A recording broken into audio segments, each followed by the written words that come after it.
Welcome to Panacea आजकल। आज इस वीडियो में हम डिस्कस करेंगे सारे important current affairs of 14 December 2022।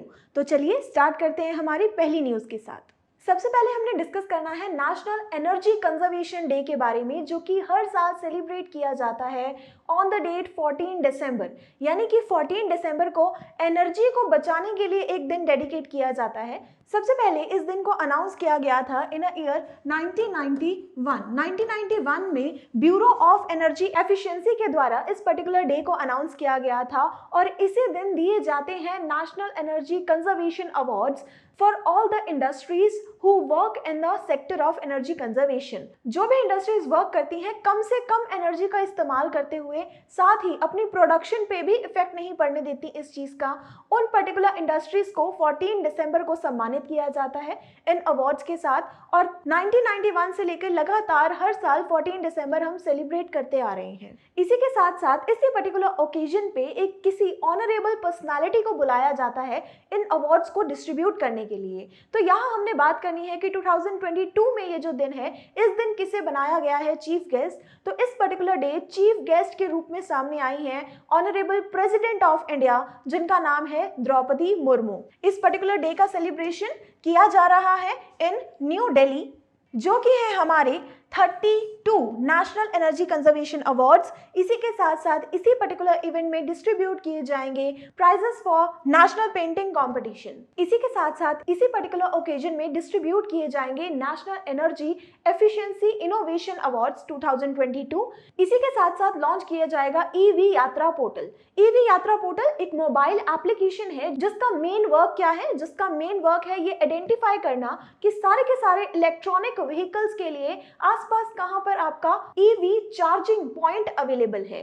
तो उस पर्टिकुलर फीचर के साथ डेवलप किया गया है इस मोबाइल एप्लीकेशन को, जिसका लॉन्च किया जा रहा है on the celebration of national energy conservation day. इस ओकेजन पे और कौन कौन सी इंपॉर्टेंट पर्सनालिटीज शामिल होने वाली हैं उनके बारे में बात करते हैं। एक यहाँ पर पार्टिसिपेट करेंगे श्री R.K. सिंह, जो कि है union minister of power, new and renewable energy. As well as इस ओकेजन में प्रेजेंट होंगे श्री कृष्ण पाल, जो कि है minister of states of power and heavy industries. और इस पर्टिकुलर डे का ऑब्जेक्टिव क्या रहता है? इस पर्टिकुलर डे का ऑब्जेक्टिव है conserve energy today to make better tomorrow.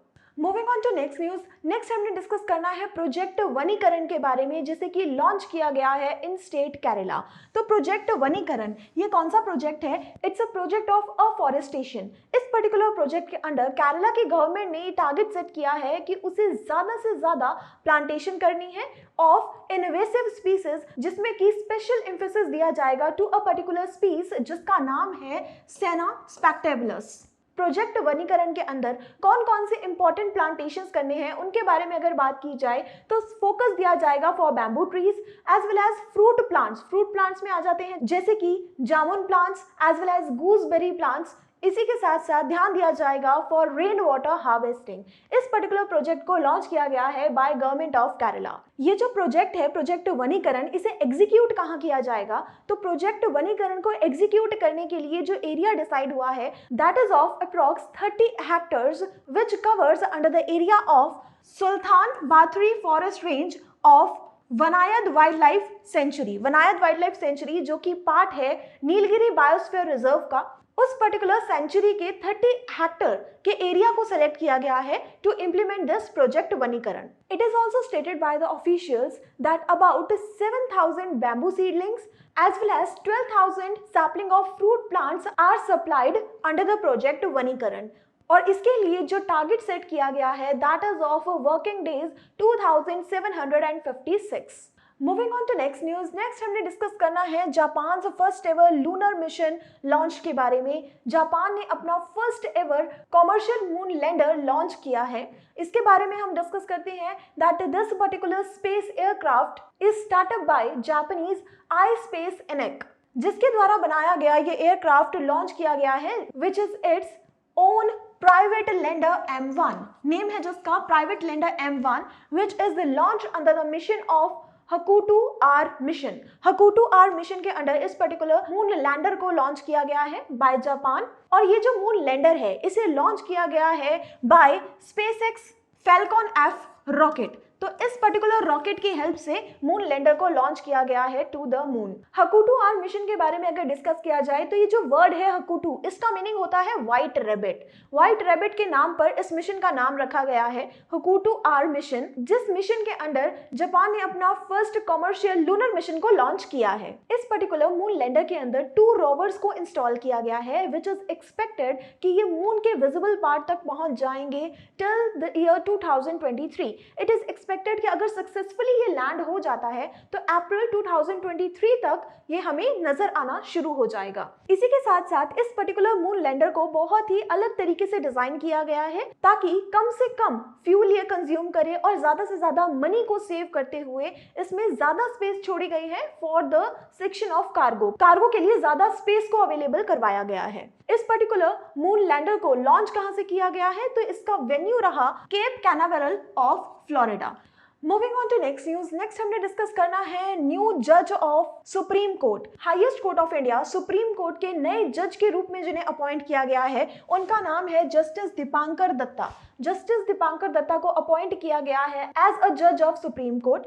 इससे पहले जो दीपांकर दत्ता हैं वो रह चुके हैं chief justice of Bombay high court, जिन्हें अपॉइंट किया गया था ऑन 28 अप्रैल 2020 और अब इन्हें 2022 में बना दिया गया है जज ऑफ सुप्रीम कोर्ट। इनके लिए जो नेम का रिकमेंडेशन था वो पहले ही दे दिया गया था bye justice U Lalit and अब करवाई गई है इनकी ओथ टेकिंग सेरेमनी, जिसमें पार्टिसिपेट किया है चीफ जस्टिस ऑफ इंडिया जिनका नाम है DY चंद्रचूड़। जस्टिस दीपांकर दत्ता का जो टोटल टाइम पीरियड रहने वाला है यानी कि इनका जो टेन्योर है दैट इज टिल February 8, 2030 तक के लिए इन्हें सेलेक्ट किया गया है एज अ जज ऑफ सुप्रीम कोर्ट और इनके अपॉइंटमेंट के बाद जो टोटल नंबर हो गए हैं एज अ जज of supreme court that is 28। यानी इस टाइम पे प्रेजेंट 28 जजेस हैं, लेकिन हमें ये भी पता होना चाहिए कि सुप्रीम कोर्ट के जजेस की मैक्सिमम स्ट्रेंथ कितनी हो सकती है। तो सुप्रीम कोर्ट के जजेस की जो मैक्सिमम स्ट्रेंथ है दैट इज 34 एंड 34 जजेस में से अभी इस टाइम पे प्रेजेंट 28 जजेस को अपॉइंट किया हुआ है।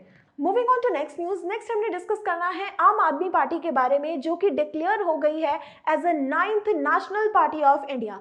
इंडिया में अभी तक टोटल सिर्फ और सिर्फ 8 नेशनल पार्टीज हुआ करती थी, यानी वो पार्टीज जिन्हें नेशनल पार्टी होने का स्टेटस मिला हुआ है। अब after the result of Gujarat elections आम आदमी पार्टी को भी मिल गया है स्टेटस ऑफ नेशनल पार्टी। तो किसी भी पार्टी को नेशनल पार्टी का दर्जा कब दिया जाता है उसके लिए 3 अलग अलग सिचुएशंस है। अगर कोई भी पार्टी इन तीनों सिचुएशंस में से कोई भी एक सिचुएशन को सेटिस्फाई करती है तो उसे नेशनल पार्टी का दर्जा दे दिया जाता है, जिसमें कि सबसे पहली सिचुएशन है to become a state party in at least 4 states. कम से कम 4 स्टेट्स में अगर वो स्टेट पार्टी के रूप में सामने आई है तो उसे नेशनल पार्टी डिक्लेयर किया जा सकता है। सेकेंड जो सिचुएशन है that is to attain minimum 6% votes in assembly elections in at least 4 states. वो पार्टी जिसे कम से कम 4 स्टेट्स में 6% से ज्यादा असेंबली इलेक्शंस में वोट्स मिले हों। जो थर्ड सिचुएशन है that is of having 11 Lok Sabha MP of not less than 3 states. और इन तीनों ही सिचुएशंस में से अगर कोई भी एक सिचुएशन फुलफिल हो रही है तो वो पार्टी बन जाएगी नेशनल पार्टी।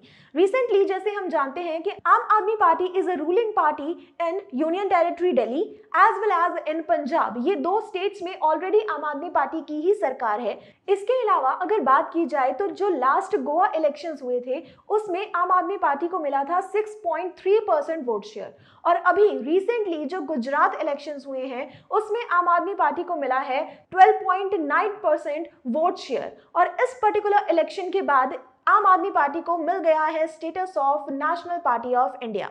तो हमें यह भी पता होना चाहिए कि और कौन कौन सी पार्टीज हैं जिन्हें नेशनल पार्टी का दर्जा मिला हुआ है। जैसे कि सबसे पहले हमने बात की आम आदमी पार्टी के बारे में जिसे कि बनाया गया था इन ईयर 2012। 2012 में इस पार्टी को एस्टैब्लिश किया गया था और सिर्फ 10 सालों के अंदर ही इसे मिल गया है स्टेटस ऑफ नेशनल पार्टी।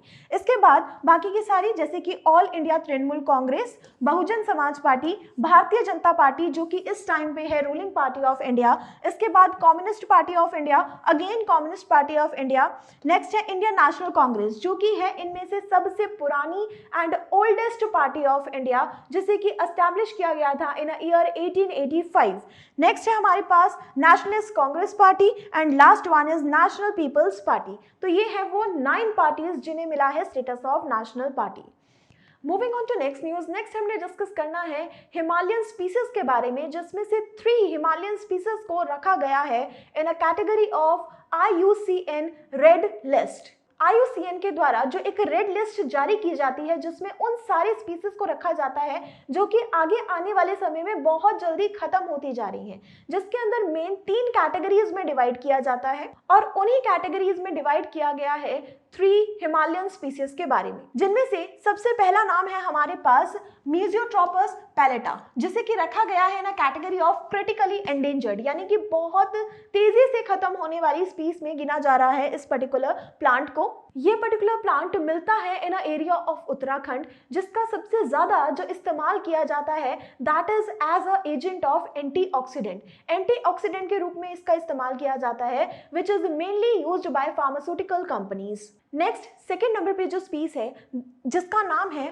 फ्रिटिलोरिया किरहोसा, जिसे रखा गया है ना category of venerable species. Venerable की कैटेगरी में रखा गया है इस पर्टिकुलर प्लांट को, जिसका इस्तेमाल सबसे ज्यादा किया जाता है in China to cure bronchial diseases and pneumonia. And third जो स्पीस है हमारे सामने, उसका नाम है डेक्लोरिजा हैटागोरिया, जिसे रखा गया है in a category of endangered species, जिसका सबसे ज्यादा इस्तेमाल किया जाता है in a field of Ayurveda, Siddha, Unani and other medicine systems, जिन्हें की इस्तेमाल किया जाता है for the treatment of chronic fever, cough and stomach एक etcetera. Moving on to next news, next हमने डिस्कस करना है UAE के first ever Arab build lunar spacecraft के बारे में, यानी यूनाइटेड अरब एमिरेट्स ने पहली बार बनाया है लूनर स्पेसक्राफ्ट, जिसे लॉन्च किया गया है बाय जापानीज कंपनी जिसका नाम है iSpace INC। इस स्पेसक्राफ्ट के बारे में अगर बात की जाए तो जिसका नाम रखा गया है राशिद रोवर पहली बार डेवलप किया गया है by UAE United Arab Emirates, जिसे डेवलप किया गया है दुबई के Mohammed bin Rashid Space Centre में। UAE ने पहली बार इस तरीके के स्पेसक्राफ्ट को डेवलप किया है, जिसे कि लॉन्च किया गया है जापानीज टेक्नोलॉजी के साथ अंडर द हुकुटू आर मिशन। और अगर ये स्पेसक्राफ्ट सक्सेसफुली लैंड करता है मून, तो ये बन जाएगा first ever lunar spacecraft of UAE। इसी के साथ साथ इट इज एक्सपेक्टेड कि ये मून पर पहुंच जाएगा टिल अप्रैल 2023 तक इसकी लैंडिंग एक्सपेक्ट की जा रही है। And after reaching the moon it is expected कि वहां से इस पर्टिकुलर स्पेसक्राफ्ट की मदद से और भी ज्यादा high value data, images as well as information को भेजा जा सकता है to the earth. Moving on to next news, next हमने डिस्कस करना है मेघालय के बारे में, जिसने जीत लिया है टीबी कंट्रोल प्रोग्राम में अवार्ड। टीबी को कंट्रोल करने के लिए जो एक पर्टिकुलर प्रोग्राम चलाया जा रहा है इन ऑल ओवर इंडिया, जिसका नाम रखा गया है जन आंदोलन। इस पर्टिकुलर प्रोग्राम में जिस स्टेट ने सबसे ज्यादा कंट्रीब्यूशन दिया है वो स्टेट बन गई है मेघालय, जिसने जीत लिया है award for TB control programme. और इस पर्टिकुलर अवार्ड के अंदर भी Meghalaya gets the award in a category of best practice in advocacy, communication and social mobilisation in tuberculosis. National strategic TB elimination programme, जिसे स्टार्ट किया गया था इन ईयर 2017, जिसके लिए टारगेट सेट किया गया है by government of India as well as prime minister कि 2025 तक हमें इंडिया को कंप्लीटली टीबी फ्री डिक्लेयर कर देना है, यानी किसी भी तरीके के कोई भी टीबी के केसेस इंडिया में नहीं देखने को मिलेंगे टिल द ईयर 2025। और इस पर्टिकुलर प्रोग्राम में सबसे अच्छा जो कंट्रीब्यूशन दिया है वो दिया है स्टेट मेघालय ने। मेघालय में इन ईयर 2021 टीबी के जो टोटल केसेस आए थे उनका नंबर था 4189 एंड अभी 2022 में इसके फर्स्ट क्वार्टर में जितने टोटल केसेस आए हैं उसका नंबर है 1089, यानी कि काफी ज्यादा रिडक्शन देखने को मिला है इन TB cases in state Meghalaya. Meghalaya के अगर स्टैटिक पॉइंट्स की तरफ नजर डालें तो मेघालय की कैपिटल है शिलोंग। मेघालय के इस टाइम के करंट चीफ मिनिस्टर हैं सी सिग्मा और मेघालय के प्रेजेंट गवर्नर का नाम है BD मिश्रा। तो ये हमने देखे सारे important current affairs of 14 December 2022। I hope ये वीडियो आपके लिए यूजफुल रहेगा। Please like this video, subscribe to our channel. हम मिलेंगे आपसे ऐसे ही इंपॉर्टेंट करंट अफेयर्स के साथ। तब तक के लिए थैंक यू। पनेशिया ट्यूटर लाया है एक एजुकेशन प्लेटफॉर्म जहां पर अलग अलग कोर्सेस जैसे कि IAS, PCS, UGC net, SSC और बैंकिंग एग्जाम्स के लिए ऑनलाइन और ऑफलाइन क्लासेस की सुविधा उपलब्ध है। Comprehensive coverage of all the subjects through quality video lectures, है एप्टीट्यूड का topic, that is blood relation, uncle's only daughter. He took the throne. तो जो थ्रोन पे एम्परर बैठते थे वो अपने साथ ले गए। Kohinoor diamond, the world famous Kohinoor diamond, वो भी मुगल ट्रेजरी से ले गए। फिर आया इकोनॉमिक प्रैग्मेटिज्म, यानी कि चाहे हमारे आपसे झगड़ा भी है तो भी हम आपसे व्यापार कर रहे हैं। जैसे चाइना है, हमारा झगड़ा होते हुए भी हम उससे व्यापार करें। PDF नोट्स और उनसे जुड़े हुए रिलेवेंट MCQs, साथ ही साथ comprehensive mock tests. So join Panisha Tutor for your successful and bright future.